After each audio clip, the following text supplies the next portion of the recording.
Hey, this is Dave from Shiny Side Out. Welcome to Shiny Side Out with Dave and Mackie, I presume, who might be muted. It took me a while to get myself off mute because I'm on my phone and I can see Mackie is muted. And I don't even have the show notes with me. I have got nothing with me today because my machine is rebooting. Anyway, and it's at 1%. It's been there for an hour and it's rebooted 3 times. We're broadcasting live from Australia from the Sydney studios for Revolution Radio on freedomslips.com. And what else can I say about a show? So this is Shiny Side Out. I think this is show number 381 or thereabouts. 180 and 300, as Mickey would say. Hopefully that people are hearing me. What else? Oh, yes. Solaris. Now, Solaris had a great show today. Sadly, I missed it. That's just the thing that happens these days. Let me see if I can go back to see the rest of the Skype. Let me have a look. It's not working. It's not taking me back. There we go. Get back to there. And then back again. There we go.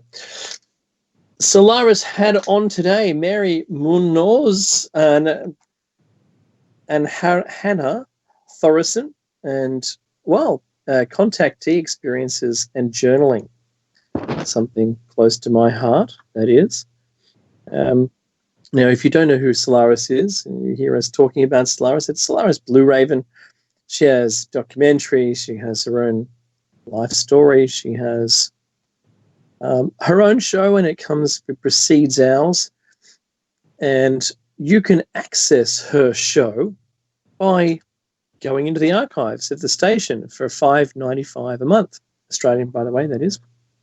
And by doing so, you don't only get access to her shows, but you get access to our shows and her shows and all of the host shows on Revolution Radio entirely.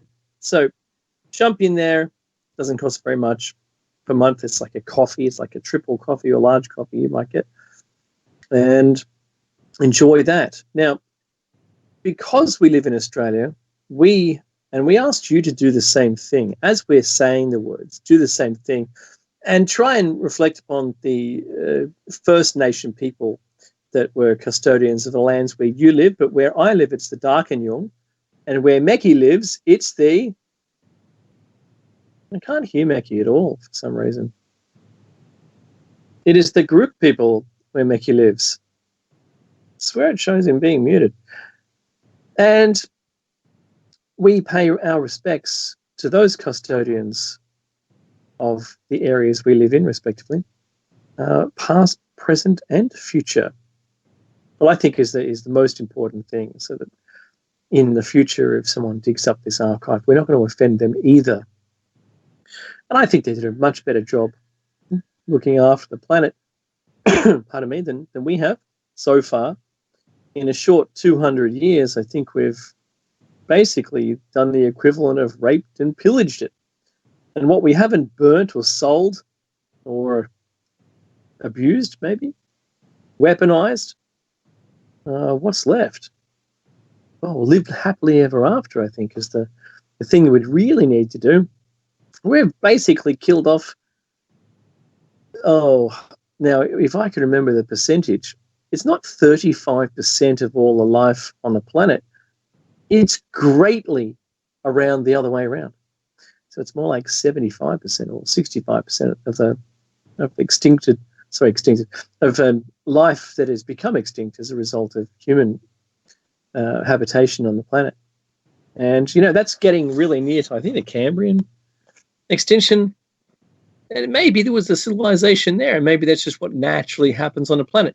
When you see all of the future states of, in sci-fi, other planets, the whole planet's a city.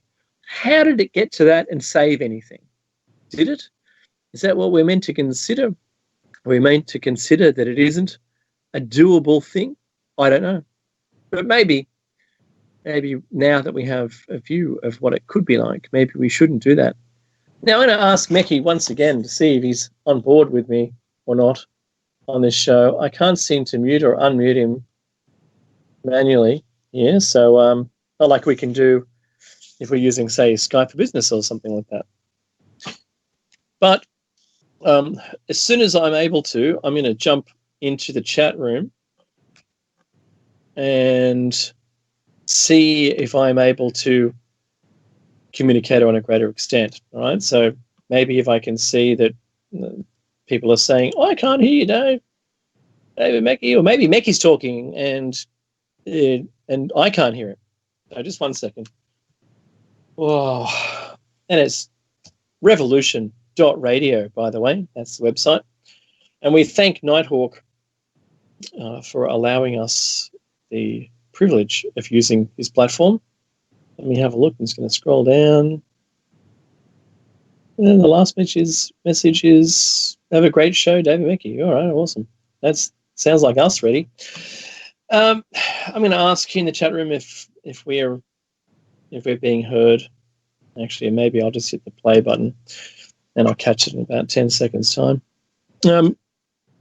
Now, it's been a mighty week. Oh, Mackey's with me. Mackey, if you could, don't worry about it. Just unmute. We're ready to go. How's your week, Mackey? It has been interesting, to say the least. I don't know how much you've covered. Thank you for doing the intro. I have not covered anything. I've only got it to that point. Okay. Perfect. Regrettably, I was called away for the first few minutes of the show, unavoidably. I won't bore you with the details, but look, Dave. People always say, "Oh, this climate change thing is a hoax," and the global elitists are pushing an agenda, right? And look, I'm not saying to sell carbon credits, right? That's it. So right? Yeah. Right, the oceans aren't rising, the temperatures aren't getting hotter, there's no strange weather, none of this is real. And look, a lot can be said for the fact that, yes, there are fluctuations of weather patterns, there are fluctuations of climate, absolutely, right? It's a thing. The problem is this, though. These events seem to be stacking up, right? This is no longer an event here and then nothing happens for a long time. There's another event there or a couple of events and you can dismiss it. It's okay. It's just freak events, right?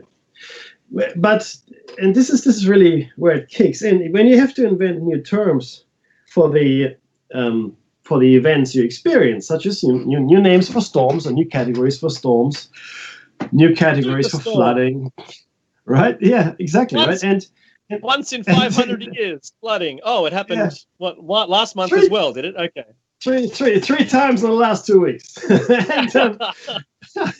and the kicker here is, of course, that when I was a child in the 70s in Germany, right, and I grew up in what was then West Germany near Cologne, a moderate European climate. We had 4 seasons, as you do in Europe. And when the temperature hit 30 degrees Celsius, 30 degrees Celsius, we would get a day of school before 10 a.m. If it was 30 degrees before 10 a.m., we get a day of school. The main reason was that none of the classrooms in Germany had air conditioning. In fact, none of the houses back in those days had air conditioning. What they had was central heating, because in winter it got quite cold. We had snow, things like that, but there was no need for air conditioning because if it got too hot, you just opened the window and you got a nice breeze. Yeah, because 30 degrees is still bearable. But they thought for kids it's just too hot. So it was called a heat day, Hitzefrei. You got a we used to have it here, but I think it was 35 degrees or something that they made it. So if it was hot on 35. And we didn't have air conditioning either. You just opened the windows. In fact, they were always open. Yeah, exactly. That's another thing that has changed. So now you say, okay, Mackey, no, that's interesting, but so what? So I lived in Germany. I went to Germany for all of my schooling up to year 12, 13, and then I came to Australia in my late teens, early 20s. So I'd spent 20 years in Germany. I grew up there, my formative years and all that. And today, when I look at the weather events that have transpired over the last few years in Europe, but not just Europe, but specifically Europe, because I know about Europe, the heat waves that killed, people, years ago, and the heat waves that seem to be getting worse, and now Right now, it's 40 degrees That's right. in Europe. 40. Mm-hmm. I cannot remember a single day in my life, in my childhood, living in Germany, where anywhere in Europe it was 40 degrees. It is completely unheard of. This is my personal experience I'm talking about now. Now, the question as to whether or not human beings are responsible for the climate change, or how much of the climate change is in fact our responsibility, I'm not going to go into here.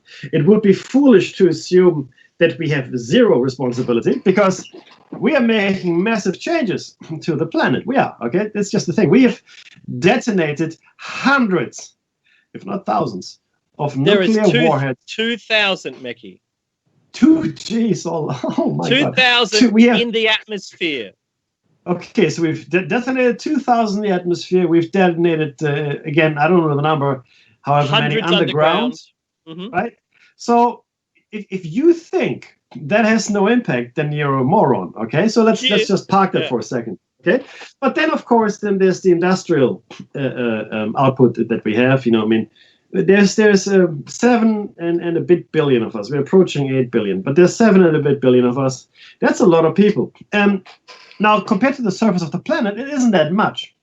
What is significant is our output if on an industrial scale. I'm talking about industry. I'm not talking about private households, but industry. There's a significant output. In fact, it is amazing how much we pollute. We have now managed to pollute every single part of the globe with microplastic particles.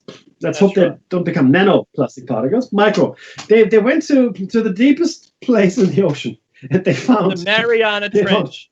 Yeah, they found that's right. I think it's about 11 kilometers down, and they found plastic. What did they find down there, Mekki?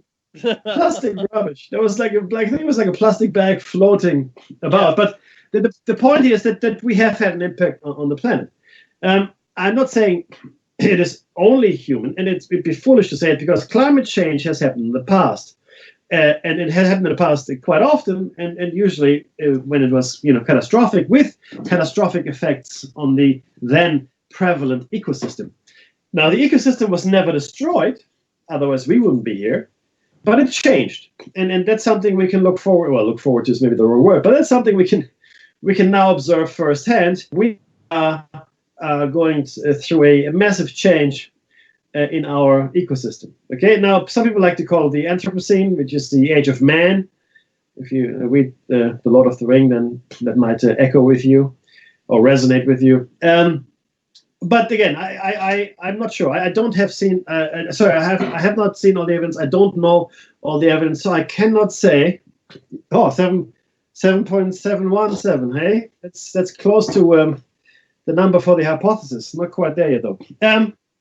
But essentially, because the 7.76 we are there, buddy. 7.76, so another 60 million people, and it will have hit the number for the hypothesis.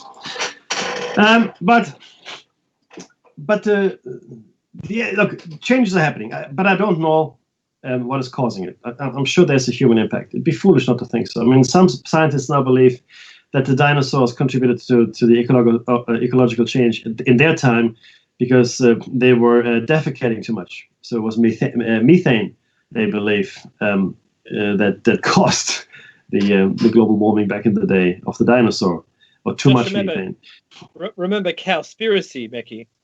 Yeah, I know, right? We're not allowed to mention. We're not allowed to mention that animals contribute to it, and our consumption of that kind of food, but I don't want to get demonetized even further, it is actually a direct cause, and it's a contributing gas. I think it's a massive. Well, it's actually a manifold impact here. So number one is the animals themselves. You're right. There's millions or tens or even hundreds of millions of heads of animals that produce a whole bunch of poo, if you will, which in turn breaks down into methane, releases methane. It's a gas. Now methane itself we could probably use, but so the point. But the other thing here is that we are clearing a lot of forest for the grazing fields. which of course would be our sink. These are our heat sinks, our lungs, the green lungs, if you will, on the surface, on the dry surface. But on the wet surface, which is much larger, you have a whole bunch of other little creatures like plankton and algae that are suffering because a lot of the runoff, usually fertilizers and other chemicals, hormones as well, that we like to inject into our livestock, are running off into the oceans, changing the ecosphere there as well, killing off the plankton. And if you kill off the bottom of the food chain, I guess what's going to happen? It's going to translate all the way up to the top of the food chain. So just like the microplastics and antidepressants, Mickey, are found in fish. Yeah. They must be the happiest fish that's ever existed. Yeah, that's why the whales are beaching themselves, right? I'm so happy, I'm jumping for joy. Too far. My wings, my beautiful wings. Right? So is there an impact that humans have? The answer is invariably yes.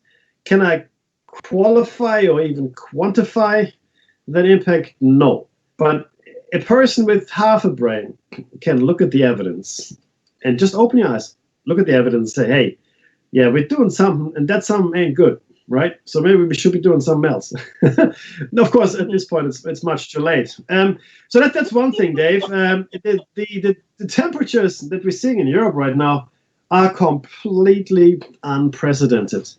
It's a heat wave. I've never seen anything like it. I really haven't. It's 40 smashing degrees. Records. Yeah, smashing records everywhere. And they're ill-prepared. They are not prepared. The thing is, you've mentioned this before, Mickey, and I want to take the listeners through this. Air conditioning in the countries that are currently 40 degrees is unheard of. Right? Yep. It never gets that hot to require air conditioning. And like you said, you find solace in being able to open up a window and just get some fresh air, right? But since it's not been that hot before, there hasn't been a need. Now, Fujitsu Air has a brand new client base. Samsung air conditioning, new client base. Europe, who knew? Yeah. That's the surprise. See, where we live, Mackie, in Sydney, it gets hotter than the equator. Yes, it does. The equator hovers in the 30s. It's fine. Yep. It's never going to be cold, and it's never going to be hotter. It just doesn't get hotter than that. Right? We've hit 46 degrees, I think, 46 and a half or something like that down where we live. Coastally, we're on the coastline. It's supposed to be cooler. That's not where it's going to stop, and it's not where it's stopping, and it's getting hotter. And now it's quite a surprise to know that it gets hotter off the equator than it is on the equator. To my head, that really makes little sense. Now, they've blamed this heat wave on wind from the Sahara, and fine, don't care where it comes from. And they said it's an anomaly, and sure, that all of those things are fine. And they make people more comfortable hearing that it's an anomaly. It's probably not going to happen again. They said it's really above. It doesn't stop people dying. In France, they opened up all of their fountains for bathing. They've treated them with chemicals, so they're safe. And there was in Rome, they banned people from utilizing their fountains. And there was only a few places that I watched when I watched the news that they advised people to try to go to a large shopping center. But in Europe, there aren't that many large shopping centers. It's not like Westfields here. You can just go to a under the one roof, single building style shopping center. They're like strip malls and just a bunches of shops in a high street normally. So you'd have to go to an ice cream store or something. I struggle. Or a meat packing plant. I struggle trying to find a place where it's not normally the temperature, where you could go to relax. The seaside, yeah, the ocean's still cold, maybe too cold. And we suffered that here one time. We had 45 degrees, but the ocean was 12 degrees. And the heat differential caused people's hearts to fail. Yeah, correct. And that was But really bad. So what do you do, Mickey? Well, there's not a lot they can do. I mean, obviously, staying indoors is suicide. But I just opened up the page here. It's actually 45.9 degrees Celsius in France. 45.9. Oh my goodness. 46, which is 114.6 Fahrenheit. 114. That's 14.6 Fahrenheit. The previous record was set in 2003 at 44.1 degrees, also in France.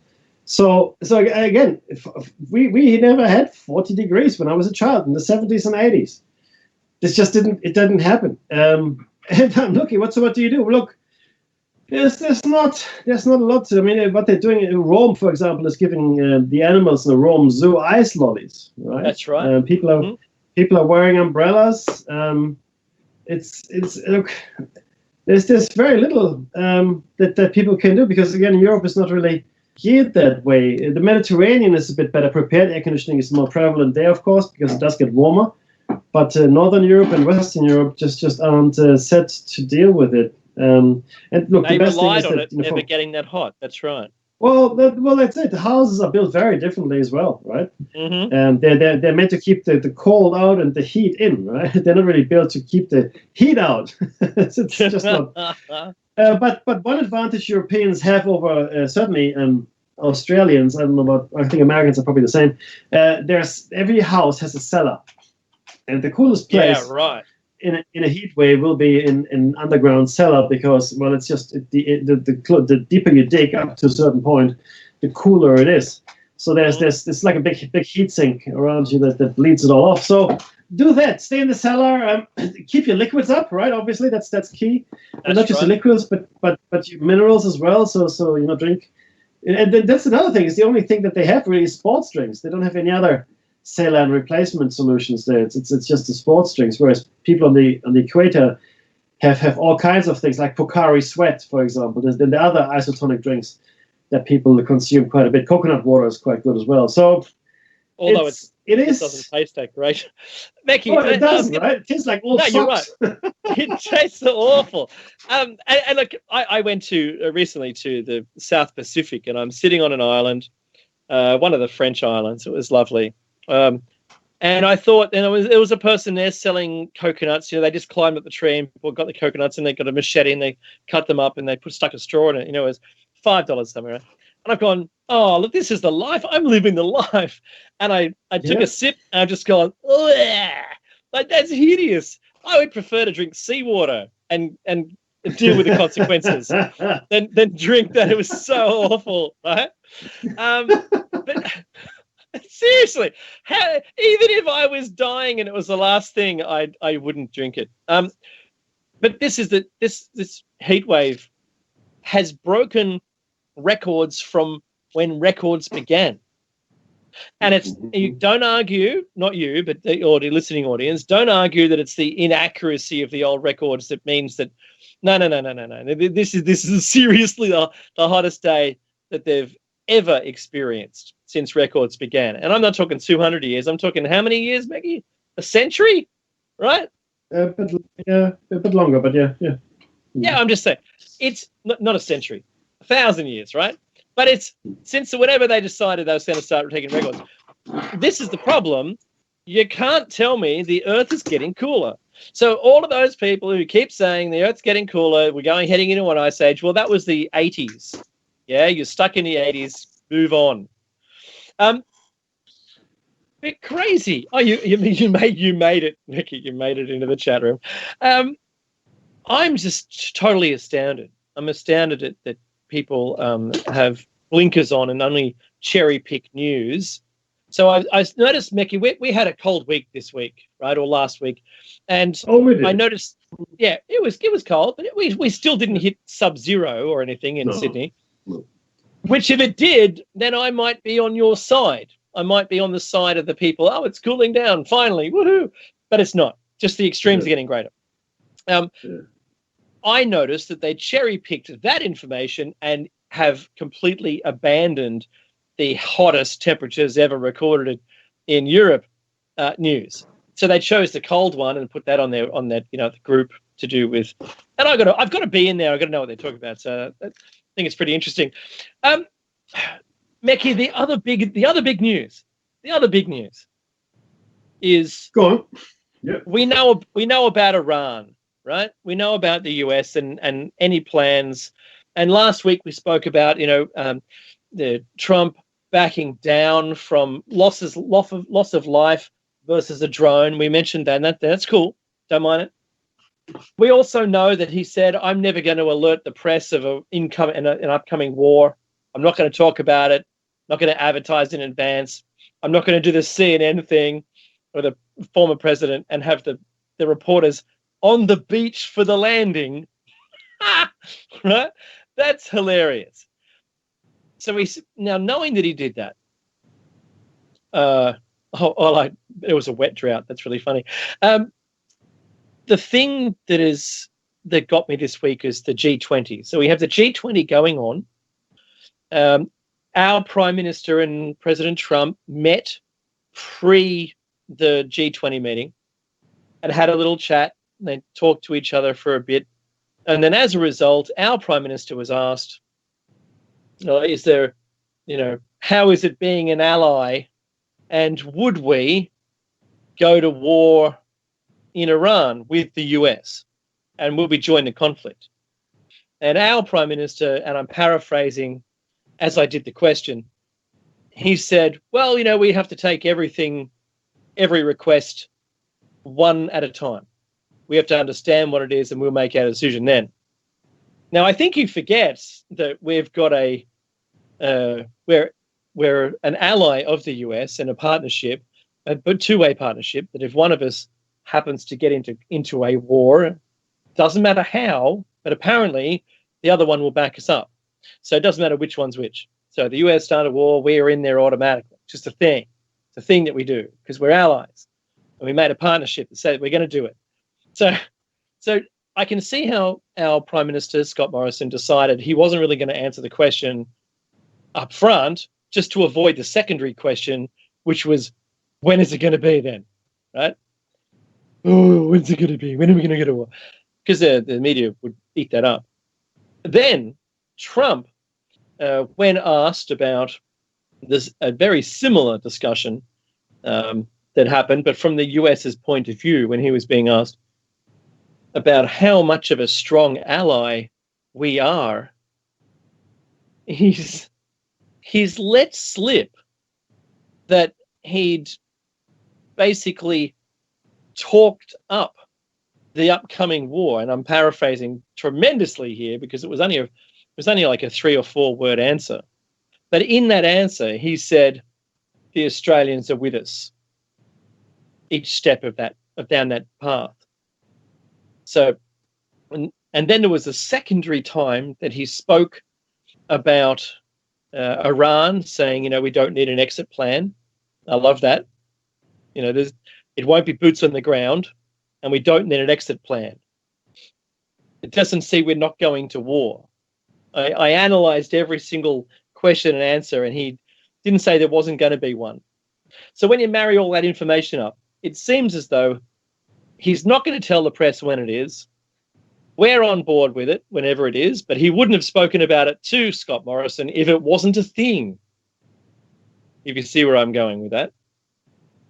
Because if he had zero intention of fighting Iran, then the question of our allyship, partnership, allyship, make that up, then that wouldn't have been in question.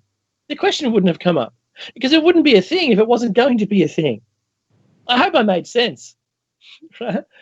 And I just thought it's like a ball of used chewing gum is my best analogy.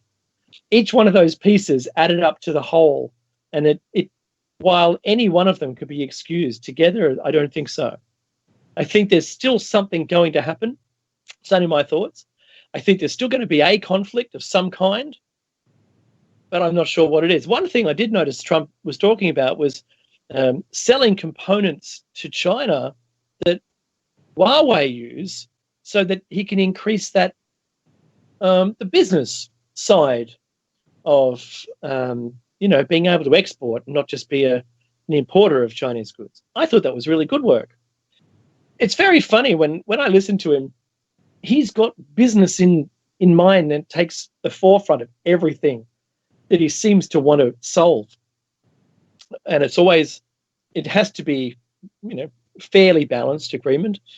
And it ends up having to benefit the US from an employment point of view and from a trade balance. Because trade balance isn't what people talk about anymore. They don't want to talk about it because no one has a balancing trade deficit. They're all in the red. We import more than we make, and it doesn't seem to be getting any better. Except maybe some future plans to do with South Australia, Mickey, that I heard this week also, that they're going to maybe start making some electric cars back in those old abandoned Ford and Holden plants, or General Motors and Ford plants. But over to you, Mickey. What are your thoughts? That's a great idea. I think. Yeah, no, I think it's a fantastic idea. I mean, why not? I mean, the infrastructure is there. Let's use it. I think that's brilliant, right? I mean, bring the jobs back. Because the way we're going, and we've discussed this many, many times before, we're destroying our economies. Because corporations have zero interest in countries. It's just a place where they have to be, I guess, They've got to be somewhere. And got to be somewhere, right? If they could, they wouldn't be, but since they can't, they have to be. And so any country to them is as good as the next country. But yeah, so we need to rebuild our economies. Otherwise, in 20 years' time, maybe less, we will all be living in the fourth world, which means that most of our jobs are automated, and we will either receive some kind of government stipend, or unemployment benefit for those that don't like euphemisms, or we will be living in a slum. So that's where we're heading to. Now, the other piece of news, though, Dave, and this is fascinating because it hooks into a whole bunch of other things we've discussed here. And I just want to spend a couple of, there's that, yeah. There's a couple of things I want to mention here. This is from an article from scitechuniverse.com from June 22nd, so it's relatively recent, last week, right? And this is data storage in crystal quartz will change everything. Hitachi is developing, and I heard about this a long time ago. They're storing data in the crystalline structure of quartz. So quartz obviously is a crystal lattice. So it is not a flat storage, if you will, like you have on any other medium. Yeah, exactly. So this is what they're saying here. That the prototype is made of a square of quartz 2 centimeters wide. So for all intents and purposes, it's the size of a postage stamp. If you still remember postage stamps, that's how big it is, right? And it's about think of the top of your thumb. It's about the size of the top of your thumb, and it's about 2 millimeters thick. It houses 4 layers of dots that are made with a femtosecond laser, which yields very short pulses of light. Right. So a femtosecond is a very short time frame. Just for everybody out there, it's less than a nanosecond, and that's also so micros, nano. Anyway, it's a very short amount of time. The dots represent information in binary form, a standard that should be comprehensible even in the distant future and can be read with a basic optical microscope. Since the layers are embedded, surface erosion would not affect them. Right? So you're with me so far, and that's from Scientific American. And now, while this is thrilling, there's more than just that. While Hitachi presently has a real producible thing, so they can actually, start making this, and it literally looks like a piece of glass, the size of the top of your thumb. So they've got a real thing they can sell. They will probably make computers and televisions with that technology. The basic models they have, and it only has the data storage volume somewhat better than a CD. But that's not to say that this tech is doomed. It's simply that it's young, so it's just starting, right? Yes.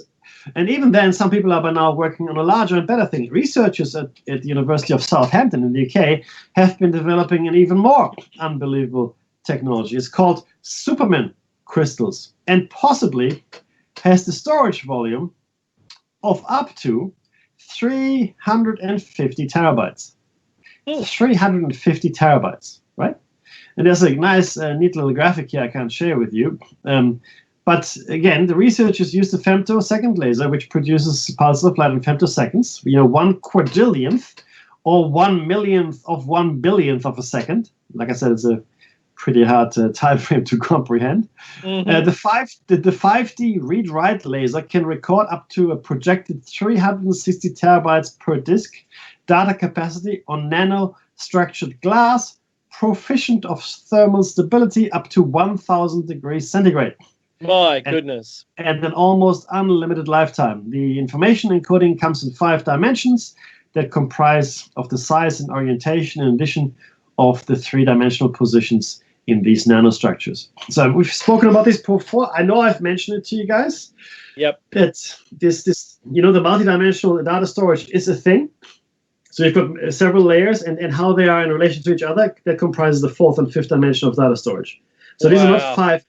These are not 2 extra spatial dimensions, but the way the 3 dimensions work with each other and in relation to each other, so where they sit, produces another 2 dimensions of potential data storage. But interestingly now, Dave, this is where it comes, I guess, into our domain. Well, I mean, not that this isn't. Is the crystal. The crystals that we've always been, told about.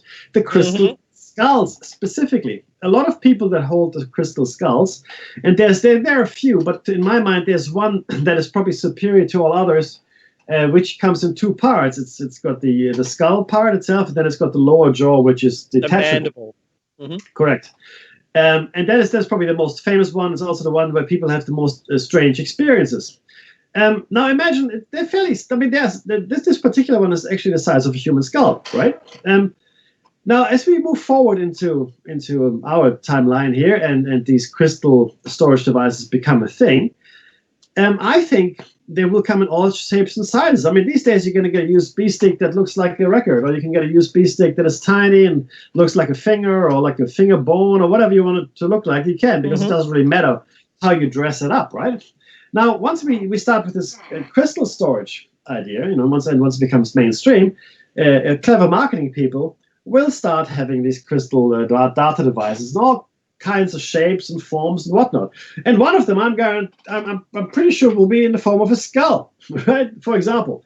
So now to make the connection here, is it not possible that in the ancient, dim and distant past, long forgotten, and much cried over, we did in fact use crystal as a storage medium, and we did in fact encode an incredible amount of data in potentially these crystal skulls? Am I saying that's definitely a fact? No, I'm not, but I'm certainly saying, hey, let's think about it, right? Because if the tech exists today, okay, and we are confident we can do it, and it's going to last such a long time, and because crystal happens to be, quite heat resistant, who is to say that someone in the past didn't figure this out as well? So Dave, I think that these crystal skulls, people always talk about, how they've got these mystical, visions or whatever. I think that these crystal skulls probably have a lot of hardware that, we can't really see it, but a lot of capability in the crystal lattice matrices that could potentially even allow for interfacing with the right human brain. Yeah, possibly not. That makes a good point. Yeah, right. Could be genetic trigger. Go on. Do you know what came immediately to mind? One is that a future where the Earth is much hotter, the crystal is going to be fine. Its operating environment is suitable for a hotter environment. That's a joke, though. Yeah. The second point there is, just like gold, we have an innate, what would I call it? Not an ability, but a like for gold. Yeah. And crystals. Yeah. We have a propensity, right? But we also have that for crystals. And there are anyone who is grounded, maybe a little alternative, crystals are a thing. Right. What's the importance of the crystal to them? They have an energy around them. And maybe it's this thing where I wonder, what did they reverse and engineer and discover was in a crystal to say we could store some stuff in it like they did?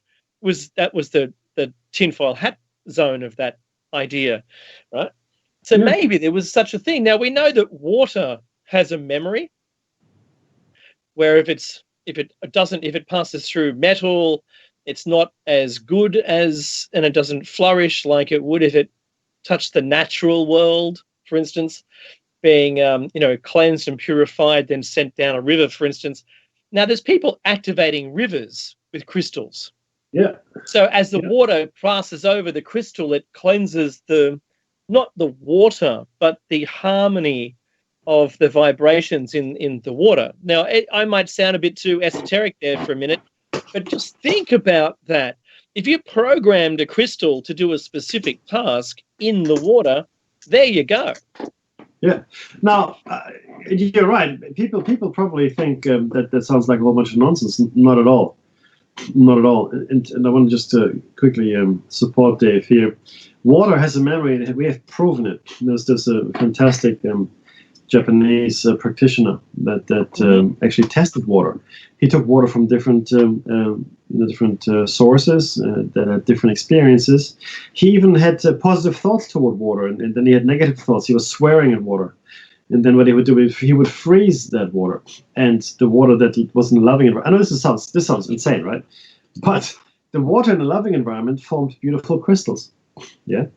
And the water that was either came from a really polluted source or had really negative emotions. Otherwise, the water's the same, right? But it had negative emotions projected towards it, formed really ugly and non-symmetrical crystals. So to be clear, there's a lot to be said about this water memory. Now, most scientists will completely dismiss it out of hand. We're talking about the orthodox, established sciences. But the evidence is there, the physical evidence is there. And we do know that the state of the water has a direct effect on our health. Now, I'm talking about something as simple as the pH value of water, right? Which is the acidity or alkaline nature of the water that you drink. The more acidic the water, the worse off you are. The more alkaline, the better. In fact, 7.5 is the pH. 7.5 pH is the breakpoint of what you should drink. So water is, in fact, a very odd substance in the universe.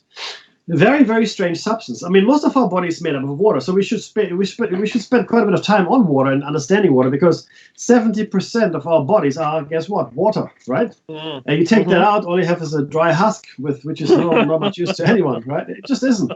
But see, it is very strange. So water is the only substance that we know of that expands when it freezes, and it expands when it's heated. There's no other substance on the planet, or in the universe for the matter, that we know of that does that. None, not one.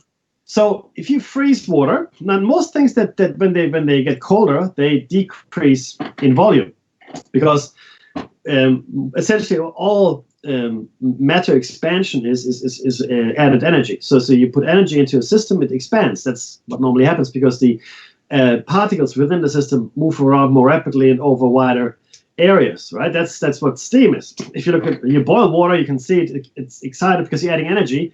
It bubbles, and then it gets bigger because it turns into water vapor, like into steam. Now, the odd thing is that is also what happens when water freezes, which is the only reason, some believe, that we have life. We don't live on it's the only reason we don't live on an ice cube. Yeah, because if you crushed water and it formed ice, then all of the ocean except for the top layer would be ice. That's the thing. It would freeze from the bottom up. It would kill everything in the water. It would just freeze it. But the way it works is because ice is lighter than water, okay? It floats at the top. So oceans, any body of water freezes from the top down. I'm not saying you can't freeze in a complete body of water. Of course you can. But it freezes at the top first.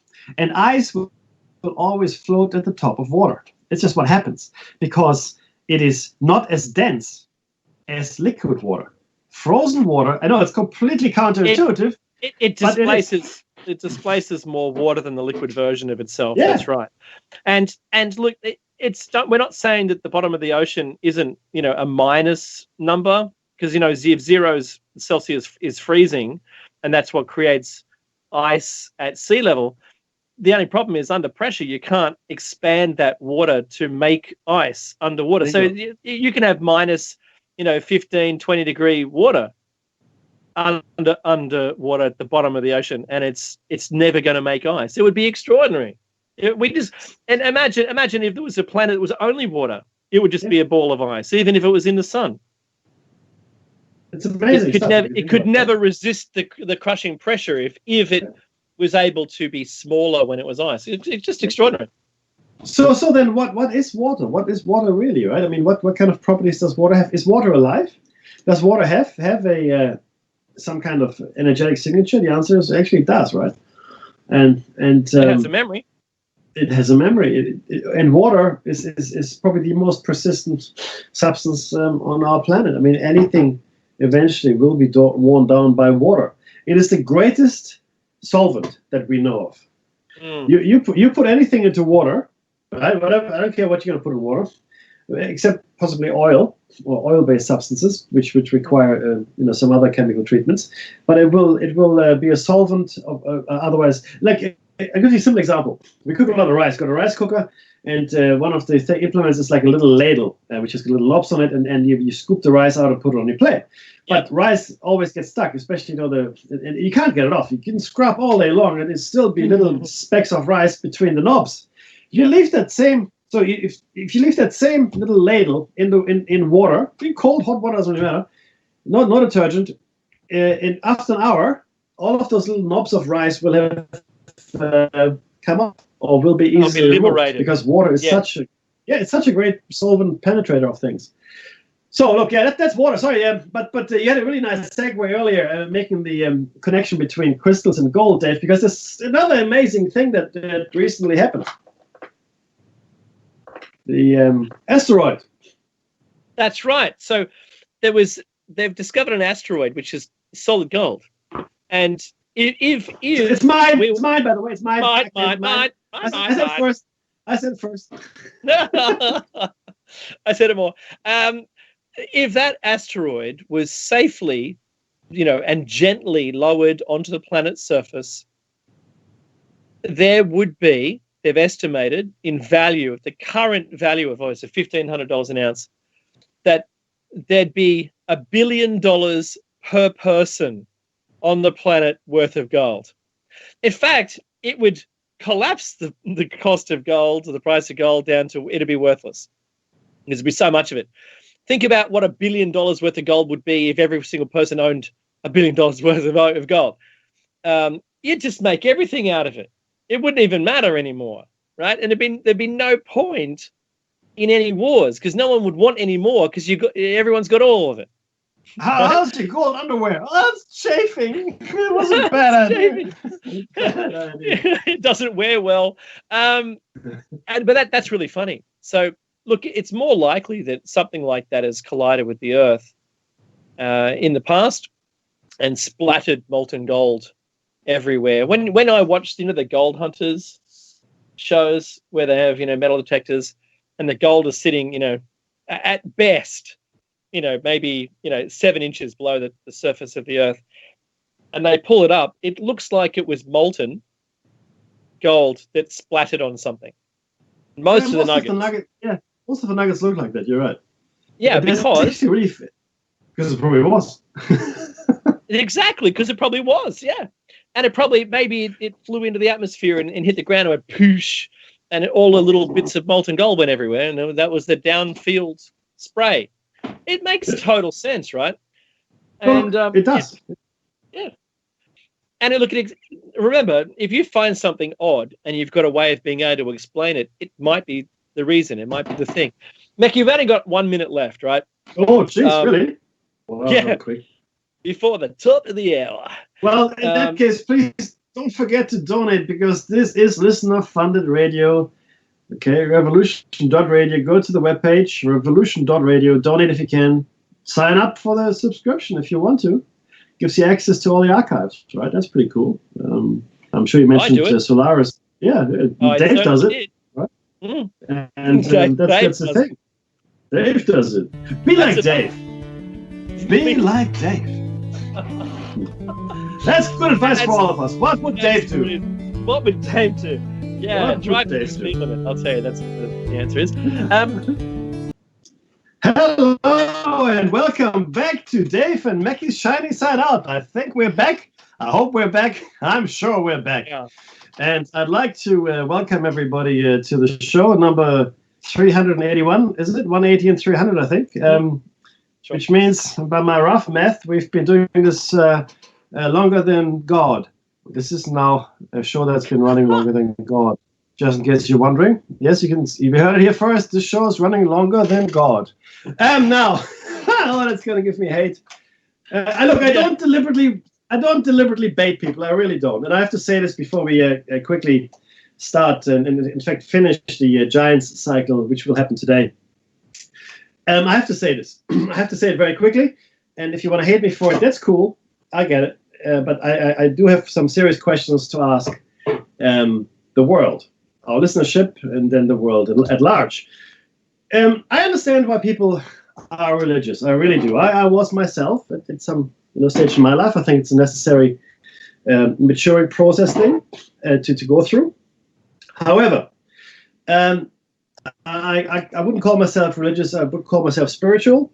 I won't go into the details of the differences here, but I don't follow an organized religion per se. So I do understand though why people do it. I really do. It's comforting. It gives you a certain sense of stability in the world that is otherwise quite scary. But in recent times, there are two questions I want to ask here, and please don't take it the wrong way, right? But if you had gone and joined ISIS at some point, and because you've done so because clearly Allah, wanted you to create a caliphate of the Islamic religion in the Levant, right? In Iran, Iraq, Syria, God, Allah, said, go forth and create this state. Make this a state for the believers, for the true believers, right? That's really what the purpose, I believe, of this whole ISIS campaign was. And that's all good, and it seemed to go really well for those guys for quite some time. And it is what it was. It was horrific for other people, but it went really well for them. And then it just all came crashing down. So it was pretty much destroyed. The caliphate, right? There's no other way to put this. It was completely demolished. And so the question then is, how could you possibly still be an adherent to that particular branch of Islam? You have been shown that your God no longer wants you to do that thing. You were utterly defeated. I mean, it's not glass, but there's nothing left of the former caliphate. There just isn't.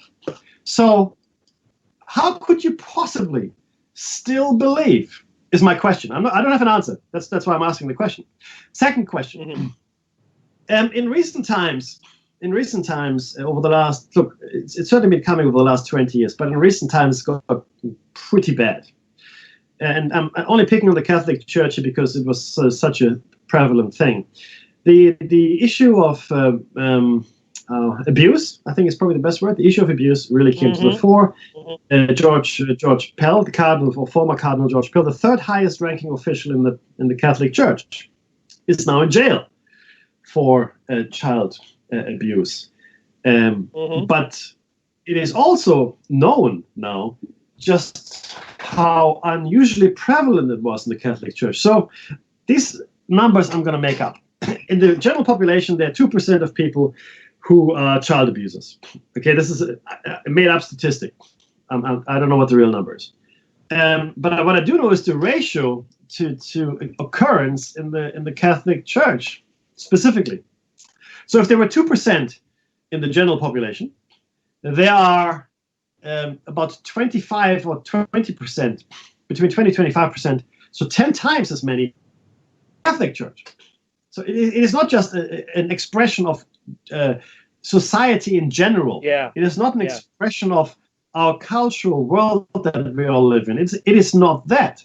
It isn't. It is this very specific thing that seems to have befallen the Catholic Church. And I'm saying the Catholic Church is the only one. I mean, other organized religious institutions have it as well, but it is not as prevalent, it is not as bad, and it certainly hasn't suffered the same kind of outing, if you will. And it was never covered up quite as well either. So what the Catholic Church has done for a long time is cover up, belittle, cajole victims into silence, giving them some ridiculous payouts which don't even cover half the doctors and psychiatrists' bills. A lot of victims have committed suicide, were never able to fully integrate into society because they were abused by people they had the highest level of trust. The highest level of trust. So again, I understand why people believe. What I don't understand is how people could still support that organization. I don't get it. And I don't think that this has stopped. Because people like to think of this in historical terms. Right? Oh, yeah, this used to happen. No. It's happening right now. Right now. Yeah? So what are you doing about that? Oh, it doesn't happen in my neighborhood. Oh, it's not my church. No. Well, but it is. Statistically speaking, it probably is you, okay, or your church. So this Dave, these are my questions because I understand religion, I get why people do it, and I'm all good with it.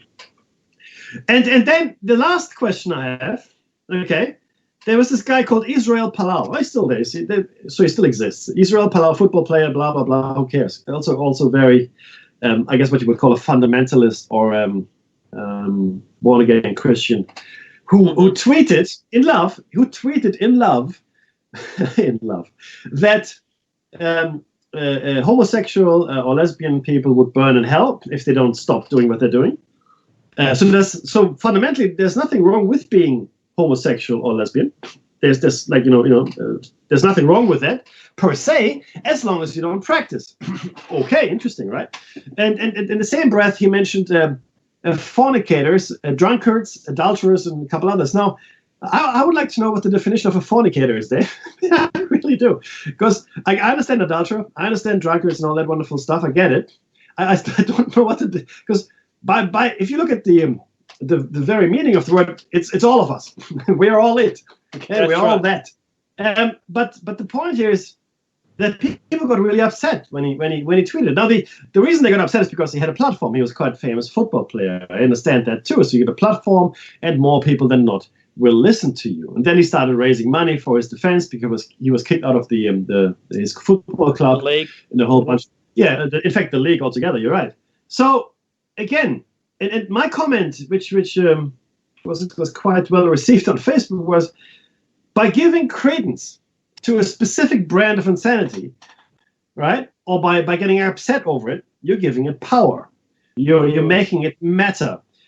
And any insanity is only as powerful or influential as you let it be. Any insanity. And to me, saying things like that is complete insanity, because this is the thing, and this is where it all falls down for me. How do you know this? How can you stand there and say you are going to burn in hell? Did God come to you and say, Israel, Palau, tell the people to change or they are going to burn in hell? And then, being God-fearing as he should be, goes out and tweets it. Unless that happened, there's no excuse. Because nobody has the answer. People like to say they do, but that's complete BS. Nobody knows anything. Right? We have some ideas. We've got some anecdotal evidence. There's been some research. And to be honest with you, and we've done a show on this, the most research in this area that has ever been conducted, that has the most scientific credentials, in my opinion, was the research into reincarnation. Okay, and that's why we formed the hypothesis in the particular shape it's in.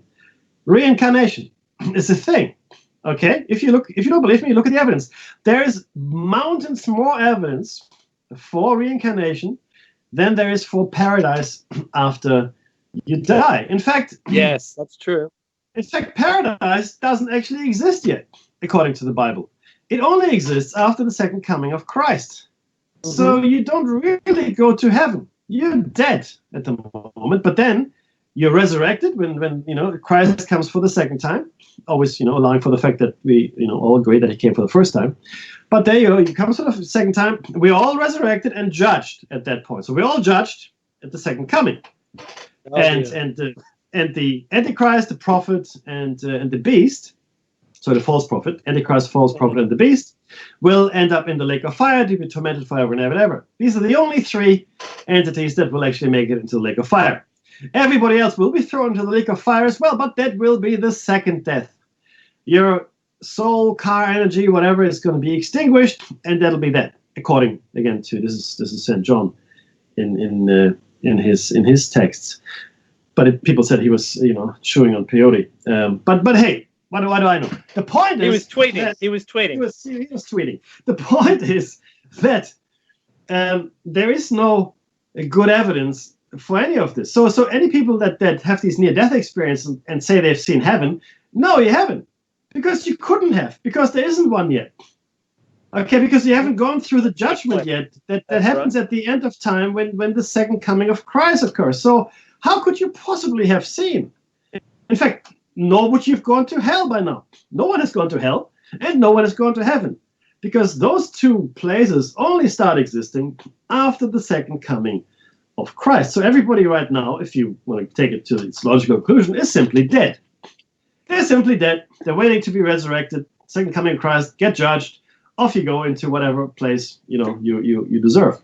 That is the crux. But that's not the teaching, because that's a very depressing teaching. It's like, oh, hang on. So I have to wait around until when is the second coming? How long will I be worm fodder?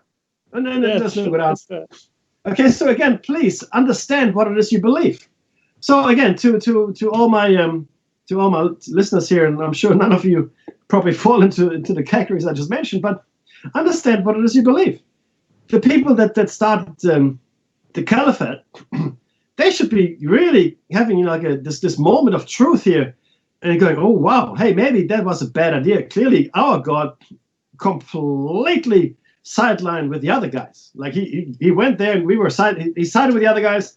We were sidelined, and our thing fell apart. It's no longer anything, So any further fighting is completely nonsensical. Catholic Church, same thing. Unless there's a massive reform, let the priests marry, for crying out loud. Let females into the priesthood. Let there be a female pope. Oh, that's blasphemy. Is it? Said who? Who said that? That's right. Only the men Show say me that. The men say it. And then, people like Israel Palau sprouting and going on. Look, Australia has made its choice. We said that gay marriage is okay. So from a societal point of view, our little corner of the world says, I don't care what you do in the bedroom. In fact, the whole plebiscite was a complete waste of time, because people didn't care any more or less after or before. Okay? There's no difference in people's care factor. I really don't care. If look, it's a funny thing. You meet someone, you say, hi, I'm Mackie. Hey, I'm John. That's good. Yeah, what do you do? I'll do this and then the other. And I'm heterosexual. I would never say that. It doesn't come up. It's not a thing. What? Sure. It's not a thing. Why would I be interested in if someone says, oh, I'm homosexual? Okay. Is this like the fruit basket moment? I'm not sure, right? What do I do here? Becky, I've got one. So I'm really into buckets. Right? I'm just saying, it's not a topic that you announce to people, not certainly in the first 30 seconds of conversation. But I mean, who cares? Unless you ask me out on a date, at which point I will say, hey, you know what? That's nice, but I'm not really interested. I might not be attracted to you or whatever, right? We haven't even touched the fact whether or not I'm gay or not, but maybe I'm not attracted to you. I mean, so this is I think the heterosexuals fear that every gay man is attracted to them. Trust me, guys, it's not the case. It's not the case. Becky, I want you to enjoy that part of it. Now, Israel Folau, he only really said what the religious thoughts are. They're not his thoughts. It's an inherited opinion that he sprouted. So I think that the guy has a case. You're right. Right? That makes total sense. It's not his opinion. He's only really echoing the words of religion today. You still there? Mickey? I'm here. No, I'm agreeing with you. Yeah, completely. I'm here. Hello? Yeah. Hello? That's the most confusing part of the whole thing about him getting, not outed, but ousted from the league. He can't play in the league, and there's a lawsuit against it. I think, personally, and I agree with you, it's no one's business. I don't even care if he's super popular, if he has 100 billion followers, which is impossible, because that's not really a number. If that were possible, all the angels in heaven. Yeah, but what does it even matter? It doesn't matter. It's not a thing. Yeah, if one person died as a result of that, then that's bad, and he should say, you know what, maybe I shouldn't have said my thoughts out loud. That's it. That's the end of that, and he can keep playing his football. I think that I think the world has misplaced their compass. Their moral compass is gone. No one. We all want to be so accepted into, being equal to everybody now that it doesn't matter who you are, that you'll be embraced with whatever you're doing, and it just doesn't matter. So for him doing that, all it did was show the rest of us, and he may not be in that big group of everyone anymore. But that's still allowed. Mm-hmm. His opinion is still allowed, and what does it matter? Of course, it's allowed. Absolutely, as long as no one is incited to violence and action, I don't care. The problem, of course, was that he's such a public figure. If Joe Block had said it, he might have got flamed, and trolled for a while, but that would have been the end of it. Whereas, of course, with a larger platform, it's a different story. So, look, I'm sorry, but common sense has left the bus, right? And we're now, headed straight for a massive abyss. Hey, common sense, please come back on the bus. No. Hey, Maggie. I was thinking when you were doing this piece, all I had, my thoughts were, at the second coming of Christ and the creation of heaven and hell, it sounds like the end of the video game. Yeah. Right? It does. You either get to put your name in, right, as the high score, or up in that group, or you're, that's the end. You don't get any more of that. Like, you don't get a second go, or you don't get lifted to the next place, or there's no ascension for you. Right? Good luck with that. That's what it sounded like. That's what it's. Yeah. If you were to reread it with a video game in mind, wow. Yeah. Look, again, there's a lot to be said for it as well. I mean, right now, scientists have mathematical indications, if not evidence, that we are holographic projections from the real universe. So it's hard to get your mind around this. The more we know, the more we realize that we don't know anything really, and that should give everybody a lot to think about. Now, this, of course, is extremely fertile ground to then start believing all kinds of strange things. But I really implore everybody with half a brain, quarter brain will do, to really just have common sense. And common sense is not Occam's razor. It is not rational thought either. Because, I mean, who decides what Occam's razor is? Who decides what rational thought is? No, common sense is the ability to look at a situation and extract meaning out of it for you, and be able to be as open-minded about things as possible and allow for all possible explanations. Not the explanation that you're most likely to agree with, or the one that you've been taught. So when we say Occam's razor, we say, the simplest explanation is always the best. I've said this before, and it's one of my bugbears. Who decides what the simplest explanation is? That's right. Flock 1,000 years. Flock of migrating geese, Mackie. That's what it was. Yeah, I know, right? But that's the thing, though, right? I mean, maybe the simplest explanation is that there's a phenomenon here that we have no idea about, and we're trying to figure out what it is. That's the simplest explanation. Not swamp gas, low-flying geese and weather balloons and the strange shadows in the troposphere. That's not the simplest explanation. That's just shoehorning something into something else. So we need to be very critical. Why does it have to be the simplest explanation? Why can't it be something that doesn't fit an explanation? Yeah. Why does it have to be that? Yeah, exactly. And in fact, we know today that a lot of the things that we thought we knew are completely wrong. I mean, right now, we have a really hard time making relativity fit with quantum mechanics. So the Einsteinian universe is in complete. I was going there too. But it's in complete conflict with let's call it the Planckian or the the Schrodinger's universe, whatever you want to call them. Okay. Yep. They don't go together. It's not possible to get them together because go on. Use Occam's razor in the double slit experiment. I dare anyone. Yeah. Go on. Yeah, Go on. exactly. Quick, It doesn't make any sense. Quick, you've got 3 seconds to give me an answer because that's got to be the simple. It's a measurement now, Dave. Clearly. Swap gas. Pepsi. Boom. Credit. Partial credit. Now look. I just wanted to put that out there quickly because the first hour really flew by. So I hope I didn't offend too many people. I'm sure I offended some, but please think and understand what it is you believe.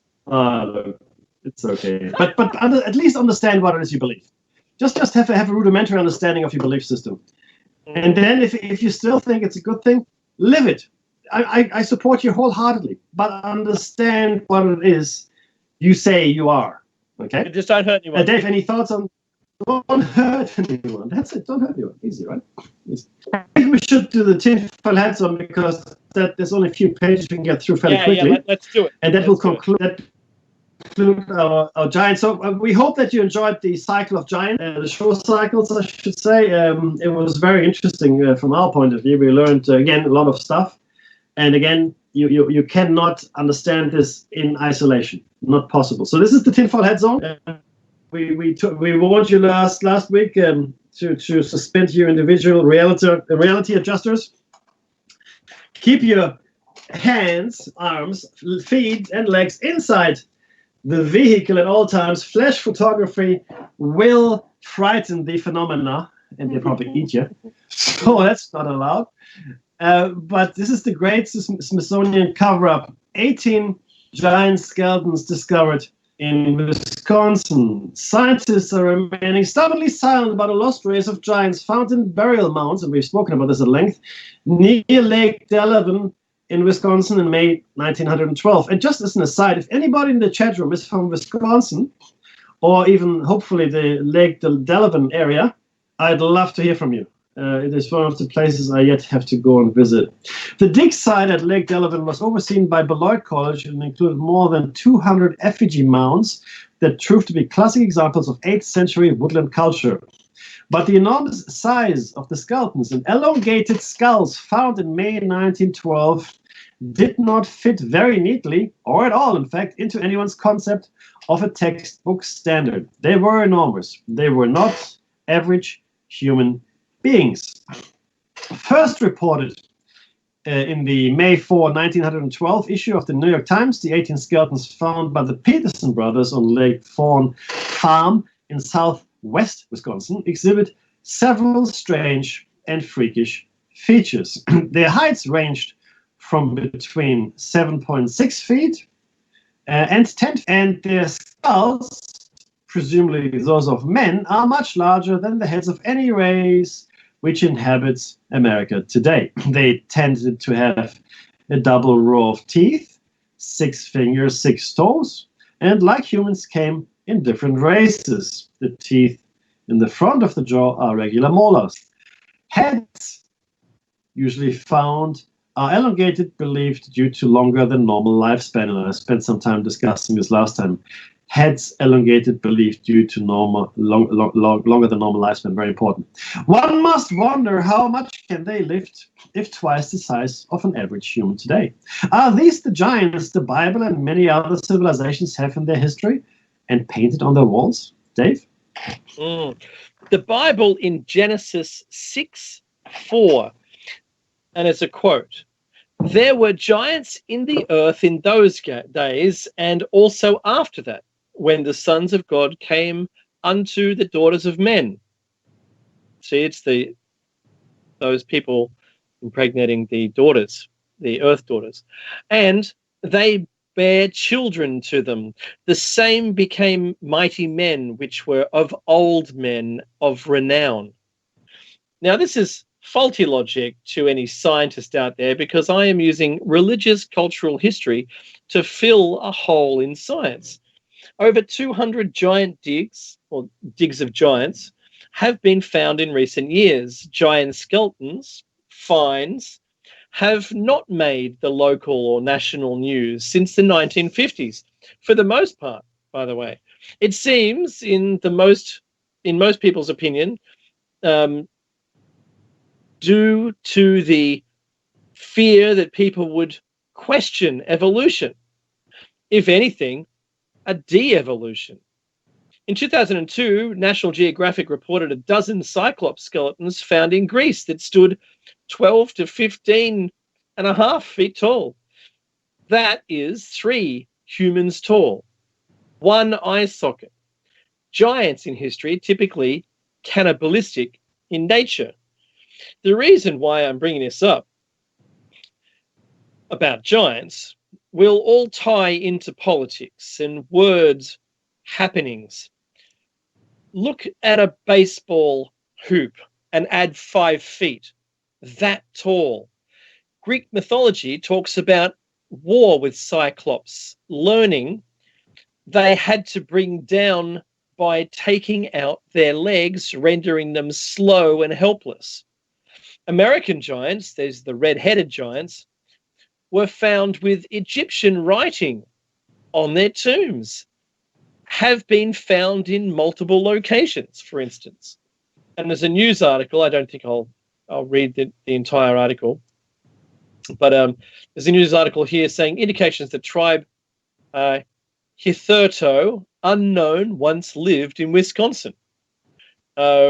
Wisconsin, May 3rd, the discovery of several skeletons of human beings while excavating a mound at Lake Delavan indicates that a heretofore unknown race of men once inhabited southern Wisconsin. Information of the discovery was brought to Madison today by Maurice Morrissey of Delavan, who came here to attend a meeting of the Republican State Central Committee. Like, these people aren't even doing the things, they happen upon things. Upon opening one large mound at Lake Lawn Farm, 18 skeletons were discovered. I don't need to read the rest of that. It's doubling up the information. Mekhi, what about the what's more about this? The mystery of the Wisconsin giants. Now, this was again published May 4, 1912 in the New York Times, what Dave just read there. We've got a photo stat as part of the show notes, but you can find it still yourself. And the New York Times actually has the archives online if you want to take a look. Now, the question, of course, is, was this some sort of prank, a hoax played by local farm boys, or maybe a demented taxidermist for fun, and maybe the attention of the press? Now, the answer is probably no, because it's not the only one. The Lake Delavan find of May 1912, only one of dozens and dozens of similar finds, and we have got some information on those as well if you're interested, that were reported in local newspapers from 1815 onwards to the present day, but much less in the recent decades for various reasons. It was not even the first set of giant skeletons found in Wisconsin. On August 10, 1891, the New York Times again reported that scientists from the Smithsonian Institution had discovered several large pyramidal monuments on Lake Mills near Madison, also in Wisconsin. Madison was in ancient days the center of a teeming population numbering not less than 200,000, the Times said. Now, that might not seem like a lot, but if you look at population numbers, a few thousand years ago, it's quite significant. The excavators found an elaborate system of defensive works, which they named Fort Aztalan. The celebrated mountains of Ohio and Indiana can bear no comparison, either in size, design, or the skill displayed in their construction, with these gigantic and mysterious monuments of earth, erected we know not by whom, and for what purpose we can only conjecture, said the Times. I do like the way English was expressed in those days, Dave. Agreed. On December 20th, 1897, the Times followed up with a report on 3 large burial mounds that had been discovered in Maple Creek, Wisconsin yet again. One had recently been opened at that time. In it was found the skeleton of a man of gigantic size. The bones measured from head to foot over 9 feet and were in a fair state of preservation. The skull was as large as a half bushel measure. And again, I'm not familiar how big that measure is, but anybody familiar with ancient or old American measurements can maybe let us know. Some finely tempered rods of copper and other relics were lying near the bones. Giant skulls and skeletons of a race of Goliaths had been found on a very irregular basis throughout the Midwestern states for more than 100 years.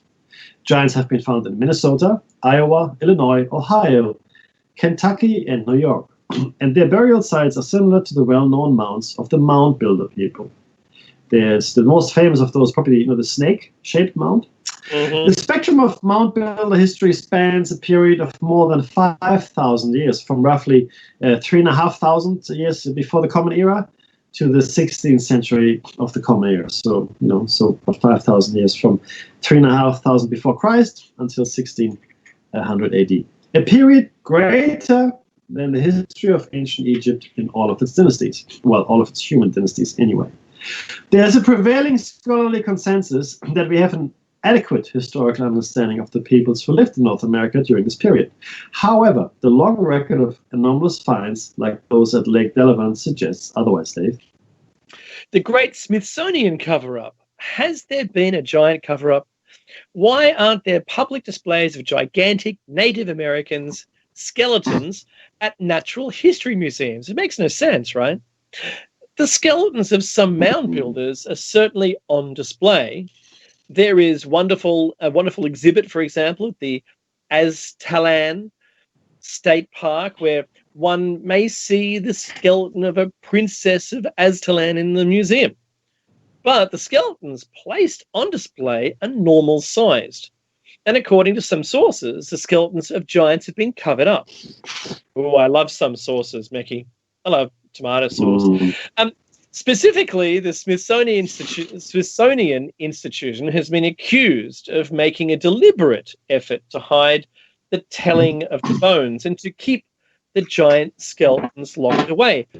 In the words of Vine Deloria, a Native American author and professor of law, modern-day archaeology and anthropology have nearly sealed the door on our imaginations, broadly interpreting the North American past as devoid of anything unusual in the way of great cultures characterized by people of unusual demeanor.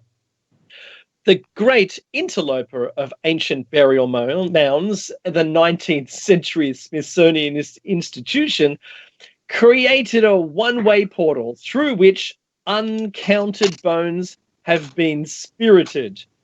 Sort of like, Stargate. They just throw them in there and they never come back out again. This door and the contents of its vault are virtually sealed off to anyone. But government officials, among these bones may lay answers to not even sought by these officials concerning the deep past. They're locked away. Correct. It's easier to just not talk about. I mean, see, the Nile. If you look at the UFO, let's take UFOs, and again, UFO means unidentified flying object, doesn't mean alien spacecraft. Mm-hmm. But if you look at the UFO phenomenon, right, and I don't know what they are, but the point is, the Nile is no good. If you had completely been silent about everything, then it would have been okay. Do you know what I mean? The approach of simply keeping silent about something and completely shutting off any discussion is a much more effective tool than a denial. And to my mind, Dave, because there are a few topics like that we've come across. Some we have covered, others we haven't, for various reasons. But the ones pose the greatest risk or the greatest threat, maybe, to the establishment are the ones that are not talked about. Right? They're simply not talked about. It is simply there's one very interesting case, and we do have time to just quickly sidestep. It's a riverbed. It's a fossilized riverbed which has tracks of many animals including dinosaurs. And the key thing here is that these animals that left the tracks are not meant to have lived at the same time. They're not meant to be contemporaries. But here's the fossilized evidence. And we know they lived together because some of the tracks actually step on each other, if you know what I mean. So there's a footprint and another footprint steps onto the footprint. So you know the footprints were made in the mud at not too distant in time from each other. Because now, of course, it's rock. It's been petrified. The problem, of course, is that in that very same riverbed, you find human or human-like footprints as well. And while scientists acknowledge that they have a problem, and it's actually, and I have to look it up again to give you the exact phrasing, they acknowledge we have a problem. So there's this, it's called the something problem, right? Yeah. With these animals that are meant to have coexisted. That's it, though. That's all they're saying. Yes, there's a problem. Never ever discussing the human footprints that they also found site. So as far as they're willing to go, more effective. As far as they're willing to go, they're just willing to say there's a problem without stating the problem itself. Yeah, there's a problem, and that's it. And we never shall we talk about this again. Similar problems were shut up in the past. We talk about it all the time. Elizabeth Steen McIntyre, she was quite a prolific archaeologist and turned florist, because her dating, carbon dating, didn't yield results that were acceptable. And you silence people simply by excluding them from the discussion. In scientific circles, unless you are accredited and your material is peer-reviewed, you don't exist. It doesn't matter what you write or what you say. It is completely irrelevant. It could be the greatest revelation since slicing bread or inventing the wheel. Unless it's peer-reviewed and you have standing in a scientific community, no one is going to even look at you. And that's the kind of world we're living in. So it is that silence in relation to the giants that I find most troubling, because clearly it is a much bigger problem, or so it seems, because it is being silenced away, than UFO disclosure, for example. So the acknowledgement that giants existed as a race, or in my opinion, as a continuation of our development process, is a much greater threat to society than anything else. You can discuss anything, but see, the funny thing is this. I mean, people make fun of people that believe in UFOs and all that, but it's sort of good-natured fun, right? If you say you believe that giants existed, they will lock you up because you're insane. Yes, but you have to ask yourself why. Why would that be insane? Because we know there was a giant sloth. We know the crocodile was much larger, right? And this is not that long ago. Like we're talking like 12, 15,000 years ago. We had the megafauna. There was time in the history of our planet where we had megafauna, gigantic bears, gigantic sloths, gigantic kangaroos, gigantic anything really. But oh no, not gigantic humans. That's the bridge too far, Mackie. That is the bridge too far. Okay? So I need you to think about that, everybody, okay? Because some of the things you cannot deny. There's stuff that we simply do not have an answer for. But let's get back to the text. There were two giant skeletons near Potosi, again in Wisconsin. The January 13th, 1870 edition of the Wisconsin Decatur Republican, which is a newspaper, reported that two giant, well-preserved skeletons of an unknown race were discovered near Potosi, Wisconsin, by workers digging the foundation of a sawmill near the bank of the Mississippi River. One skeleton measured 7.5 feet, the other 8 feet. Again, not extraordinary, right? We have 8 feet people. I mean, it's extreme, but it's not unusual. The skulls of each had prominent cheekbones and double rows of teeth. That, of course, is extremely strange. A large collection of arrowheads and strange toys were found buried with the remains. Dave? Giant skeleton discovered in Maple Creek, Wisconsin. On December 20th, 1897, the New York Times reported that 3 large burial mounds had been discovered near Maple Creek in Wisconsin. Upon excavation, a skeleton measuring over 9 feet from head to toe was discovered with finely tempered copper rods and other relics. It's always the copper. That's interesting, isn't it? Giant skeleton in West Bend, again in Wisconsin. The giant skeleton was unearthed outside of West Bend near Lizard Mound County Park, Lizard Mound County Park, and assembled by local farmers to a height of 8 feet. More about this can be found in Washington County Paranormal, a Wisconsin legend trip by local author and investigator J. Nathan Couch. While a normal-sized skeleton of a supposed mound builder, the Princess of Aztalan, is on display at the site of several large pyramidal monuments near Madison called Aztalan State Park, the Goliath remains of Wisconsin's giants have vanished along with hundreds of others discovered throughout the Midwest. Many have accused the Smithsonian Institution of covering up these discoveries, locking the giant skeletons away and depriving the public of their findings. This concludes our giant cycle. We do have an appendix, and this is around opening the third eye, powerful ancient practices for activating the pineal gland and expanding consciousness. That will be appended to the hypothesis when the show comes around for show number 400. But to be clear, this thread connects the dim and distant past to our immediate present and has implications that will echo far into the future. We cannot ignore the things that scare us, that we are told are wrong or insane or just laughable. Think about it for a second. I'm serious. We trace the giants back to the Igigi. Even the very word Igigi, and then gigantes. I mean, if you're half a linguist, you understand the relation between these two sound families is enormously close. Okay, and the Igigi in turn were in fact the worker bees of the Anunnaki. I mean, clearly of the same race, right? And maybe just separated by birth, like maybe like a caste system. I have no idea. I'm speculating. Okay, it could like have been a birth, like at the ruling class and the people. Yeah, it could be, or it could be an educational thing. They could have been genetically created just to be the servants of the ruling class. Possibly, I don't think so. I don't think that happened. And the reason I don't think so is because that's what they actually did when they created the Adamu. That's right. I think the Igigi, because the Igigi provoked a very emotional response from Enki and those guys when they came to complain about their hardships, right? Very emotional response. It's like, oh, look, hey, we're dying here. It's hard work.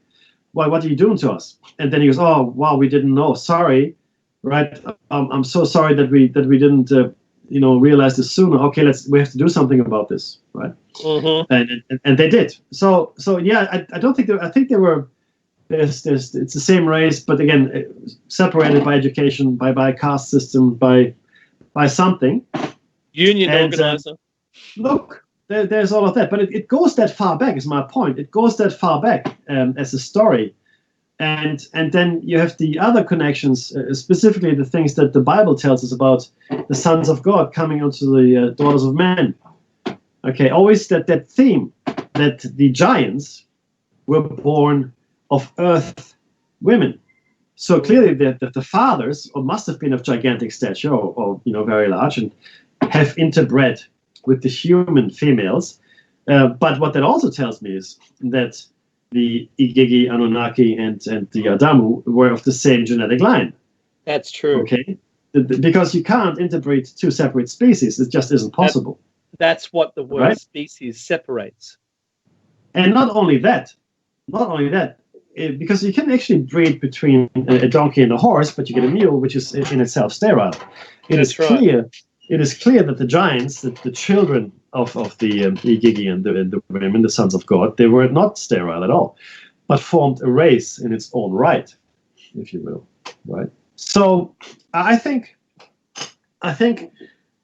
in fact, I do believe that these Anunnaki, the Igigi, and these giants form a part of our development, because and I'm being biological here at the moment, and playing devil's advocate, if a gigantic person, let's say 9 feet tall, made love to back in the day, maybe a 5-foot woman, maybe, something like that, that woman, while the mechanics of biology would work, the woman would most likely die in childbirth because she would give birth to a gigantic baby, and her body would not be able to successfully do that potentially, right? So unless there's a lot of medical help, so there's another avenue there. So what I think is that the baby would have been probably normal size because that's where we start our development. So it doesn't matter when you have a baby. It doesn't matter how old you are. As a man, you can make a baby when you're 15, not fully grown, but you're sexually mature, right? And you can make a baby when you're 80. You make the same kind of baby. You understand where I'm going with this? It doesn't actually matter how. I mean, if you're not fully grown at the age of even 13, you can still make the same size baby that you would make at 80 when you're fully grown. That's correct. Yes. Right. So now let's expand this a little further and suspend your disbelief here for a second with me, please. So if we're not saying that in fact being gigantic or growing is a function of longevity, together with the elongation of the skull potentially and whatnot, all kinds of other things, then it would stand to reason that even though you're of gigantic stature, if you have a child with a woman, any kind of woman, I guess, even a gigantic woman, the baby would probably not be gigantic. It'd just be the normal sized baby that we expect to see. Do you know what I mean? Because it's part of the same development cycle. So we're all the same species, just at different stages of development. Because I do believe there would have been massive issues if a giant was to impregnate a normal-sized woman, or a human-sized woman, right? It's human.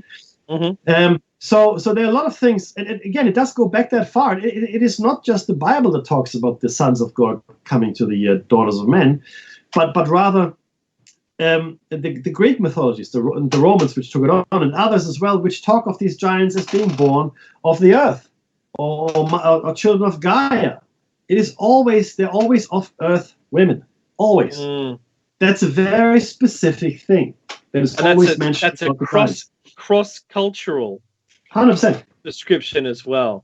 100%. Clearly, though, from one source at some point. That's clearly. right.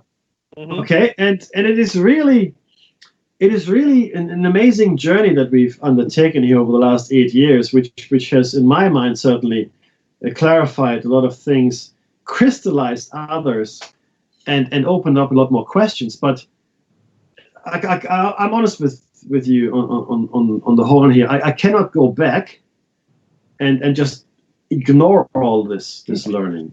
It's too late. It's too late, and it's hard. And look, if we met each other in the street and you hadn't listened to the shows for the last 8 years, there'd be very little we had to talk about if you asked me, well, what do you think about something, or what is your opinion on what happened in the world? There's no point asking me that question because I could not explain it to you. We're not on the same level of information. It's very, very hard. It's like a theoretical physicist trying to mathematically explain quantum decoherence to a baker who has got no interest in quantum mechanics. I'm not putting down bakers, but it's just a different of interest, I mean, if you're a baker, or the best baker, you've got interests and you can understand how flour works, yeast, what you have to do to create the perfect bread. That's your field of interest, right? And similarly, the baker, if he tried to explain how to make the perfect piece of bread to the quantum or theoretical quantum physicist, wouldn't have much luck because the two don't have the same foundation of knowledge. It just doesn't work. So I find it really hard. So I am glad that I have this platform here. And I do hope that some of you can follow us on our journey and understand some of the things we're trying to say. And if you take nothing else away, then just take this away, right? Just keep an open mind.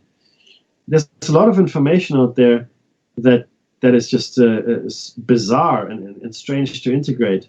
And always bear in mind that if someone tells you there's a hoax or it's all a hoax, okay, it only takes one of these things to be real. Only one. In all the things that we have in this world that are strange and unusual and paranormal and metaphysical, okay, out of all of them, it only takes one to be true for the entire system to fall over because it can't be explained by our system. Only one. Out of the millions and millions of things that are out there that are strange and mysterious, only one has to be true. The others can all be hoaxes, all of them. Every last one. So, according to the American CIA, who at Montauk did the experiments with telepathy and remote viewing. Yep. The single and only CIA publicly known through FOIA was able to be a single person, the only one recognized by the CIA, Uri Geller. And he was later basically character assassinated. Yeah. Right, bending spoons and all that, doing all that stuff. However, the only one who was recognized to actually be able to remote view successfully. There are others later, but he's the first, and he's the one that's noted. And do you know what? There's one person, then it's real. Yes, The correct. CIA said it was real. Correct. Unless you talk to someone else that isn't in that department, who's just someone who hasn't got a clue, never worked in that arena, and you ask him, "Oh, what about paranormal?" "Oh, it's just hooey," right? Yeah. Really? Yeah. It is. Well, what about this document? "Oh, well, it wasn't my department. I'm not educated in it." Clearly. So that's it. Becky, you're right. One example of it is enough for it to be real. Just one. Yep. Just one. And Like Bigfoot, UFOs, you name it. All of that. So, John. and I know people, including Dave and myself, I guess, that have experienced strange things. Easily dismissed. Of course you can. But strange nonetheless, and for which there are no explanations, because I can't take my experience and weigh it and measure it and repeat it, because it's a non-repeatable experience. I can't. Right? I don't know what factors were at play when I experienced it. It's similar for Dave. He doesn't know what factors were. Does it have to do with the ascension of the moon? Does there have to be an oak in the backyard, or the howling of a cat? I don't know what brought about the experience, but there it is. There it is, right? There it is. It's like, again, I don't care about the how. I really don't. I want to know the why. If you look at the stones of Baalbek, it's my favorite place to come back to, because it is so incongruent to our current thinking. It is incongruent to the Roman thinking of 2,000 years ago. Why on earth would you hew out of stone 1,000-ton piece of rock? Why? Why would you create a brick that big? It makes no sense at all, Well, right? The only answer that we came to was that they could, and they could successfully move it. Yeah, that's it. Well, I mean, it wasn't a thing, I guess, for them, maybe, right? That's right. So, like in Peru, Becky, the pre-Inca stonework. Yeah. Why would you make Because every we can. block in a wall different Yeah, in shape and size? What makes no sense? it doesn't. In fact, in today's thinking, right, it's completely incongruent. But the funny thing is this, though: these walls, the pre-Inca walls, are the most earthquake-proof in the world. Right? That's right. So to be clear. So again, was there some higher level of mathematics involved that found the perfect angle for walls to be fitted together to last forever? No mortar. These are stones that are fit together perfectly, and good luck trying to put a piece of like a note of money through it, or piece of paper. Not even a hand. Yeah. It is perfectly fit. It's perfectly fit. It's perfect. The inside of the sarcophagus in the Great Pyramid is perfectly aligned to 90-degree angles. The inside of the sarcophagus. The outside is completely rough, but the inside is perfectly. And how? Single block. Yeah, how do you do that? In fact, we know that you couldn't have moved the sarcophagus in there when the pyramid was finished, so you had to put it there while it was being built. That's right. Because it wouldn't fit through anything else. So there are a number of things. And again, the question for me is always why? Why go through such lengths of making something when concrete is such an easier answer, for example, or not working in granite, right? Granite is a hard rock, and you have to have good tools. So again, the Baalbek stones, we know there was a tool down event because we found 4 now unfinished stones. That's right. So they were In the quarrying. Still there. Mm-hmm. Yeah. I mean, some had been used and moved. And I believe that that platform at Baalbek for the Jupiter temple was never completed. Someone else completed it after the event using smaller blocks, still impressive blocks, but nowhere near the size of the blocks that I think were originally intended for it. And then the Romans came along and thought, hey, great platform. Yep, we'll take that, thank you very much. As we have done with everything we found in the past. The facing stones of the pyramid in Egypt were used to build the city of Cairo. That's right. Because they were all right, all pyramids, I mean, you saw them from miles away, right? So we are reusers. And again, the question always has to be why? Why did you do it that way? You did it, so I don't care about the how at the moment. I really don't, because it was done. Okay? So I don't have to worry about it because somebody did it somehow, right? So the music's going to start any second. I want you to have that as your takeaway. Oh, jeez. Yeah, it is. So have a great week. We'll see you next week. And just enjoy yourself. Don't worry about anything. If you're a prepper, prep. But otherwise, no. Here's the music. Take care, everyone.